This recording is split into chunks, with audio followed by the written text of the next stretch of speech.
নমস্কার, আমি প্রমিলার রান্নাঘরে তোমাদের সবাইকে স্বাগত। আমার আজকের রেসিপি সয়াবিনের রেসিপি দেখার জন্য অনুরোধ রইল। পুরো ভিডিওটা তোমরা দেখো আমি কিভাবে বানাচ্ছি।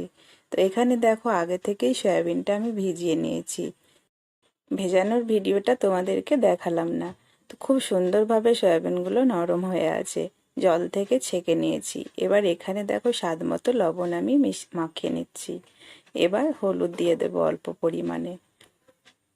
আর এখানে আমি 2 চামচ মতো বেসন অ্যাড করব। এভাবে বেসন দিয়ে যদি সয়াবিনকে ম্যারিনেট করে রান্না করো ভীষণ ভালো একটা স্বাদ বাড়ে। তো আমি 1.5 চামচ মতো বেসন দিলাম, তোমরা চাইলে 2 চামচও দিতে পারো। এবার চামচ দিয়ে খুব ভালো করে মাখিয়ে নিচ্ছি। খুব সুন্দর করে মাখিয়ে নেবে, পুরো সয়াবিনের মধ্যে যেন বেসনটা কোটিং হয়ে যায়। তো খুব সুন্দর করে কিন্তু সয়াবিনের মধ্যে আমি লবণ, হলুদ আর বেসন মাখিয়ে নিয়েছি। এবার নিরামিষ রান্না, তবু মশলাটা দেখিয়ে দিই। এখানে গোটা জিরে, গোটা শুকনো লঙ্কা আর আদা নিয়েছি, এগুলো পেস্ট করে নেব, সাথে একটা টমেটো দেব। তো চলো এবার সয়াবিনটাকে ভেজে নিই। এদিকে কড়াই বসিয়ে দিয়েছি, কড়াইয়ের মধ্যে সরষের তেল দিয়ে দিলাম। তেলটাকে খুব ভালো করে কিন্তু গরম করে নিতে হবে, নইলে সয়াবিনগুলো লেগে যাবে। যেহেতু সয়াবিনের মধ্যে বেসন আছে, অল্পতেই ধরে যাবে। আর সয়াবিন এমনিতে ভাজার সময় কিন্তু কড়াইয়ের মধ্যে ধরে যায়। তো খুব ভালো করে এখন আঁচটাকে মিডিয়ামে রেখে সয়াবিনগুলো 1 মিনিট মতো ভেজে নেব। বেসনের কাঁচা গন্ধটা মেরে নেব। তো এইভাবে একটু টাইম নিয়ে সয়াবিনটা রান্না করবে, ভীষণ ভালো লাগে খেতে, আলাদাই একটা স্বাদ আসে। সয়াবিনটা ভাজা হয়ে গেছে, এর থেকে বেশি ভাজার আর কোনো দরকার নেই। আমি কিন্তু উঠিয়ে নিয়েছি। ওই কড়াইয়ে আমি আবারও সরষের তেল দিয়ে দিচ্ছি। তেলটা খুব ভালো মতো গরম করে নিয়ে তাতে দিয়ে দিচ্ছি শুকনো লঙ্কা, একটা তেজপাতা ছিঁড়ে, আর দিয়ে দেব 1/2 চামচ মতো 5 ফোড়ন। ফোড়নটাকে খুব সুন্দর করে ফ্রাই করে নেব। ফোড়ন ফ্রাই হয়ে গেছে, এবার আমি এখানে দিয়ে দিচ্ছি 2টো আলু কেটে নিয়েছি গোল গোল করে, আলুটা দিয়ে দিচ্ছি। এবার আঁচটাকে একটু বাড়িয়ে দিয়ে আলুটাকে ভেজে নেব। আলুর মধ্যে যখন একটু লাল লাল কালার চলে আসবে তখনই বাকি মশলা অ্যাড করব একে একে। তো আলু দেখো হালকা লাল হয়ে গেছে, আর বেশি ভাজার দরকার নেই। এবার কিন্তু যে মশলাটা আমি বানিয়ে নিয়েছিলাম দিয়ে দিচ্ছি। ওই নিরামিষ মশলার সঙ্গে আমি একটা টমেটো পেস্ট করে নিয়েছি, আগেই তোমাদেরকে বলেছিলাম। তোমরা চাইলে টমেটোটা গোটাও ব্যবহার করতে পারো। তো মশলাটা নিয়ে নিলাম, আঁচটাকে মিডিয়ামে করে দিয়ে খুব ভালো করে মশলার কাঁচা গন্ধটাকে মেরে নিতে হবে। মোট কথা আলুটাকে কষিয়ে নিতে হবে। তো এখন আমি দিয়ে দেব লবণ আর হলুদ। দিয়ে দিচ্ছি স্বাদ মতো লবণ, এবার দিয়ে দেব হলুদ কালারের জন্য।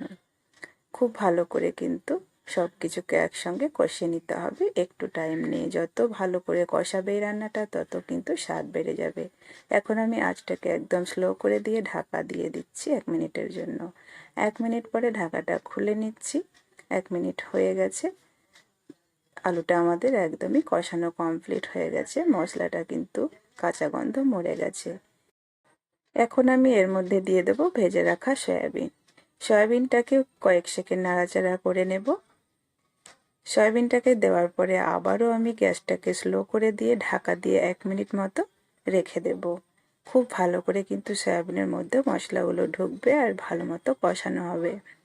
1 মিনিট পরে ঢাকাটা খুলে নিলাম। সয়াবিন আর আলু কিন্তু খুব সুন্দরভাবে কষানো হয়ে গেছে। তো একদমই শুকনো শুকনো হয়ে গেলে অল্প একটু জল দেবে। আমি এখানে অল্প একটু গরম জল দিচ্ছি, অপরদিকে গরম জল বসিয়ে রেখেছি। জল দিয়ে খুব ভালো করে মশলাগুলোকে উঠিয়ে নিতে হবে কড়াই থেকে, কড়াইয়ে ধরে গেলে। তো খুব সুন্দর করে কিন্তু কষানো কমপ্লিট হয়ে যাওয়ার পরে এখন আমি এর মধ্যে দিয়ে দিচ্ছি টক দই।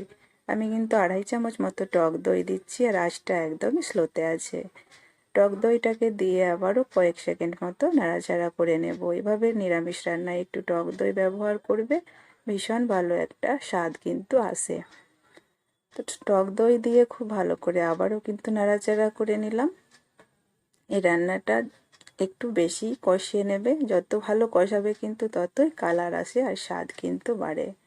তো খুব সুন্দর করে কষানো হয়ে গেছে, তোমরা দেখতেই পাচ্ছ। আমি এখানে অল্প একটু চিনি ব্যবহার করব, তোমরা চিনি পছন্দ না করলে দেবে না। তো সামান্য একটু চিনি আমি দিচ্ছি। চিনি দেওয়ার পরে আবারও কিন্তু নাড়াচাড়া করে নিচ্ছি, চিনিটাকে গলিয়ে নিতে হবে।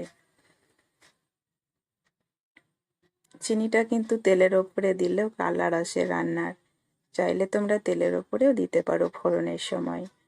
তো খুব সুন্দর করে কষানো কমপ্লিট, দিয়ে দিলাম গরম জল। এই রান্নাটায় গরম জল দেবে, কাঁচা জল দেবে না, তাহলে কিন্তু রান্নার স্বাদের কোনো হেরফের হবে না।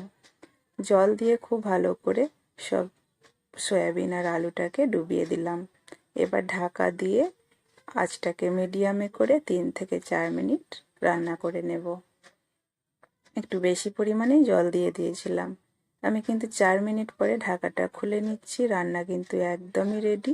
যদি বেশি ঝোল রাখতে চাও তো জলটাকে একটু কম মারবে, আর যদি এরকম শুকনো শুকনো রাখতে চাও তো এরকম অবস্থায় নামিয়ে নেবে। খুব সুন্দরভাবে আলুগুলোও গলে গেছে। নামানোর আগে আমি গরম মশলা আর খানিকটা কাসুরি মেথি ছড়িয়ে তারপরে নামিয়ে নেব। রান্না একদম রেডি হয়ে গেছে, নামিয়ে নিলেই হলো। তোমরা যদি গরম মশলা কাসুরি মেথি না দাও, নামিয়ে নেবে।